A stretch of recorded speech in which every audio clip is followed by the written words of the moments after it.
తనను చంపేందుకు నాడు సీఎంగా ఉన్న వైఎస్ జగన్ ప్రయత్నించారని కేసు పెట్టారు నాడు వైసీపీ ఎంపీగా ఉన్న రఘురామకృష్ణరాజు. ఇప్పుడు ఆయన ఉండి టీడీపీ ఎమ్మెల్యేగా గెలిచారు. అయితే జగన్ సీఎంగా ఉన్నప్పుడు తనను హత్య చేసేందుకు ప్రయత్నించారని, ఇందుకు నాడు అధికారులు సహకరించారని గుంటూరు సిటీ పోలీస్ స్టేషన్లో ఫిర్యాదు చేశారు రఘురామకృష్ణరాజు. 2021 మే 14 రాత్రి 11:30 సిబిసిఐడి ఆఫీస్లో లాఠీలు బెల్టులతో కొట్టి చిత్రహింసలు పెట్టారు. హత్య చేసేందుకు ప్రయత్నించారు. నన్ను బోర్లా వెల్లకిలా పడుకోబెట్టి రబ్బరు బెల్ట్లు లాఠీలతో కొడితే మంచం విరిగిపోయింది. గుండె ఆపరేషన్ అయిన తన ఛాతిపై కూర్చొని హత్య చేసే ప్రయత్నం చేశారని ఫిర్యాదులో సంచలన ఆరోపణలు చేశారు రఘురామకృష్ణరాజు. నన్ను చంపేందుకు నాటి CBCID DG PV Sunil Kumar, intelligence chief Seetharamanjaneyulu, నాటి CM YS Jagan, CBCID additional SP R Vijayapal మీద కేసు పెట్టారు. ఆ తర్వాత గుంటూరు ప్రభుత్వ ఆసుపత్రికి చెందిన డాక్టర్ ప్రభావతి మెడికల్ రిపోర్ట్లు మార్చి తన ఆరోగ్యంపై తప్పుడు సమాచారం ఇచ్చారని కేసు పెట్టుకొచ్చారు రఘురామ. అయితే వైసీపీ ఎమ్మెల్యేగా ఉన్న రఘురామకృష్ణరాజుకు నాటి సీఎం వైఎస్ జగన్ కు ఎక్కడ చెడిందంటే మాత్రం లోపల ఏం జరిగిందో ఎవరికీ తెలియదు. రఘురామ మాత్రం మొదటిసారి ప్రభుత్వం తెలుగు మీడియాను అశ్రద్ధ చేస్తోంది. మాతృభాషలో పిల్లలకు బోధన జరగాలని నేను మీడియా ముఖంగా చెప్పినందుకు నేను పార్టీ లైన్ దాటానని విమర్శించారు. ఆ తర్వాత చిత్తూరులో టీడీపీ భూములను అప్పనంగా కొట్టేసేందుకు కొంతమంది వైసీపీ నేతలు ప్రయత్నం చేయడంతో విమర్శించాను. దీంతో నా మీద జగన్ కక్ష కట్టేశారు. నేను పార్టీ నిర్ణయాలకు విధానాలకు వ్యతిరేకంగా వెళ్తున్నానని పార్టీ నేతలతో తిట్టించారు. నేను అకారణంగా బయటకు వచ్చేశానని రఘురామకృష్ణరాజు మీడియాకు పలుమార్లు చెప్పుకొచ్చారు. అయితే మీడియా ముఖంగా దారుణంగా రఘురామకృష్ణరాజు వైసీపీపై జగన్పై తీవ్ర విమర్శలు చేశారు. దానికి ప్రతిగా వైసీపీ నేతలు కూడా రఘురామ మీద ప్రతిదాడి చేశారు. ఆ తర్వాత వైఎస్ జగన్ బెయిల్ మీద ఉన్నాడని, అతని బెయిల్ రద్దు చేయాలని సుప్రీం వరకు వెళ్లారు రఘురామకృష్ణరాజు. దీంతో ఈ పోటీ కాస్త తీవ్రమైంది. రఘురామకు వైసీపీకి మధ్య చాలా గ్యాప్ పెరిగింది. ఆ తర్వాత వ్యక్తిగత దూషణల వరకు కూడా ఈ వ్యవహారం వెళ్ళింది. అయితే నాడు రఘురామకృష్ణరాజుపై ఏపీ పోలీసులు కేసు పెట్టారు. ఒకటి, ప్రభుత్వం కూలదేయడానికి ప్రయత్నం చేశాడనే రాజద్రోహం కేసు. రెండవది, మతాల మధ్య చిచ్చుపెట్టి సమాజంలో శాంతికి భంగం కలిగిస్తున్నాడనే కేసులను ఏపీసీఐడి నమోదు చేసింది. ఆ తర్వాత హైదరాబాద్ నివాసంలో ఉన్న రఘురామకృష్ణరాజును ఏపీ పోలీసులు అరెస్టు చేసి తీసుకెళ్లారు. అయితే రఘురామకృష్ణరాజు తనను చిత్రహింసలు పెట్టారని, తన కాళ్లను చూపించి ఎలా కొట్టారో చూడండి మీడియాకు తన కాళ్లు చూపించారాయన. దీంతో దీనిపై పెద్ద దుమారం రేగింది. ఒక ఎంపీ పైన ఏపీ పోలీసులు ఇలా థర్డ్ డిగ్రీ ప్రయోగిస్తారా అని అన్నారు. కానీ ఏపీసీఐడి ప్రభుత్వం రఘురామ ఆరోపణలను ఖండించింది. కానీ ఆ తర్వాత రఘురామకృష్ణరాజు ఆ రోజు ఏం జరిగిందో పలుమార్లు మీడియాకు తెలియజేశారు. తనను దొంగ కంటే హీనంగా చూశారు. నేను చనిపోతానేమో అనుకున్నానని ఆయన ఆవేదనతో చెప్పుకొచ్చారు. హైదరాబాద్ నుంచి ఏపీలోని సిబిసిఐడి ఆఫీస్కి తీసుకెళ్లారు. వాస్తవానికి తెలంగాణలో ఉన్న తన మీద ట్రాన్సిట్ వారెంట్తో తీసుకెళ్లాలి. కానీ నాడు ఒక తెలంగాణ యువనేత సహకరించడంతో ఏపీ పోలీసులు బలవంతంగా ఎత్తుకెళ్లిపోయారు. ఆ తర్వాత రాత్రి సమయంలో నాకు భోజనం పెట్టారు. భోజనం చేసిన తర్వాత నన్ను ఓ గదిలో ఉంచారు. కానీ వారి తీరు నాకు అనుమానం కలిగించింది. నేను నా గదిలో ఉంటాను, లోపల నుంచి గడియ పెట్టుకుంటానని చెప్పాను. కానీ అక్కడున్న పోలీసులు మాత్రం అలా కుదరదు, మీరు ఏదైనా అఘాయిత్యం చేసుకుంటే మా ఉద్యోగాలు పోతాయి, మా జీవితాలు నాశనం అవుతాయని చెప్పారు. దీంతో నాటి సిఐ ఇద్దరు పోలీసులను రక్షణగా గదిలో ఉంచారు. సరిగ్గా రాత్రి 11:30కు తమకు ఆకలిగా ఉంది, భోజనం చేసి వస్తామని ఆ ఇద్దరు పోలీసులు నన్ను గదిలో వదిలేసి వెళ్తామన్నారు. కానీ నాకెందుకు అనుమానం కలిగింది. నాకు భోజనం తెచ్చినప్పుడే మీరు కూడా భోజనం చేసి ఉంటే బాగుండేది కదా, నన్ను ఇలా వదిలేసి వెళితే ఎలా అని అడిగాను. పర్వాలేదు రాజుగారు, పక్కనే కదా, 10 నిమిషాల్లో వస్తామని చెప్పారు.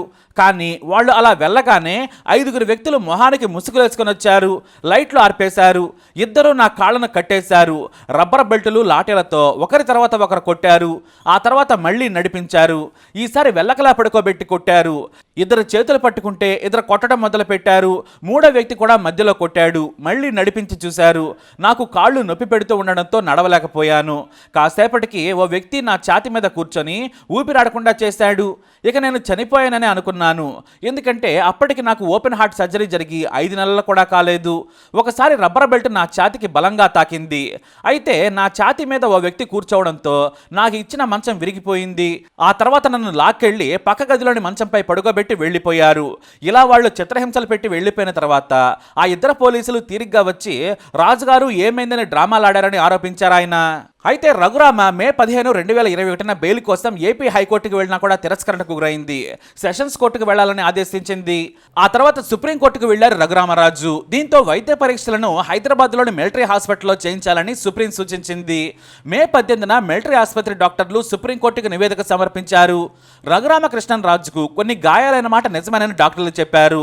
ఆ తర్వాత మే 21న రఘురామకృష్ణరాజుకు సుప్రీంకోర్టు బెయిల్ మంజూరు చేసింది. ఇక రఘురామకృష్ణరాజు మళ్లీ తనను హింసించారని, వారిపై చర్యలు తీసుకోవాలని ఏపీ హైకోర్టుకు వెళ్లారు.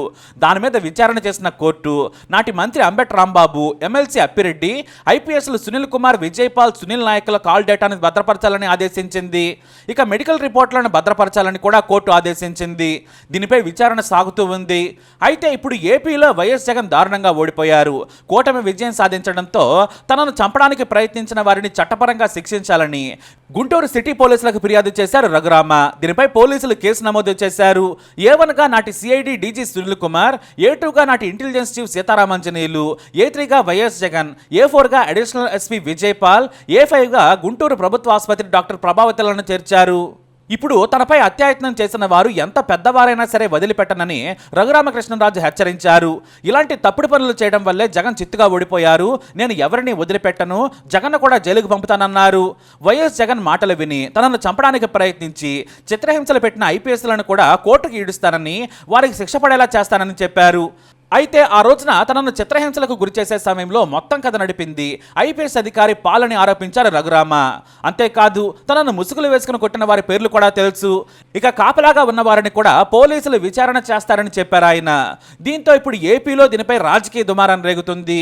ఇది రాజకీయ కక్ష సాధింపు చర్య తప్పితే ఈ కేసులో ఏమీ లేదని వైసీపీ నేతలు ఆరోపిస్తున్నారు. ఆయన మీద పోలీసులు కేసు పెట్టారు, విచారణ జరిపారు. ఈ కేసు ఇప్పుడు కోర్టు పరిధిలో ఉంది.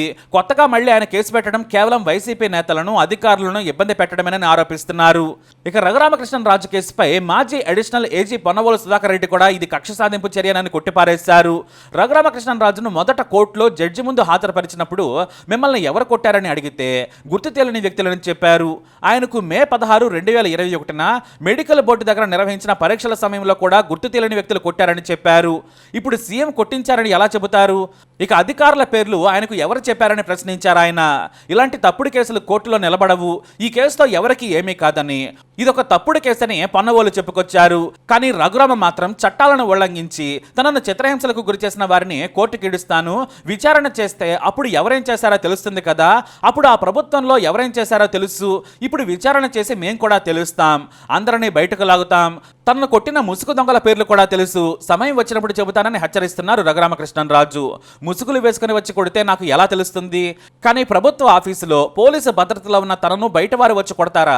పైనుంచి ఆదేశాలు వచ్చాయి, అధికారులే కుట్ర చేసి తనను హత్యాయత్నం చేసే ప్రయత్నం చేసి హింసించారని చెబుతున్నారు రఘురామ. దీంతో ఈ విచారణపై ఏపీ సర్కారు ఎలాంటి నిర్ణయం తీసుకుంటుందనేది ఆసక్తికరంగా మారింది. ఎందుకంటే ఇందులో 3 సీనియర్ ఐపీఎస్లపై ఫిర్యాదు చేయడంతో ఏపీ సీఎం చంద్రబాబు నిర్ణయం ఎలాంటి ముందడుగు వేస్తారనేది ఆసక్తికరంగా ఉంది. మరి రఘురామకృష్ణరాజు మాత్రం తగ్గేదెలా అంటున్నారు. ఏం జరుగుతుందో చూడాలి.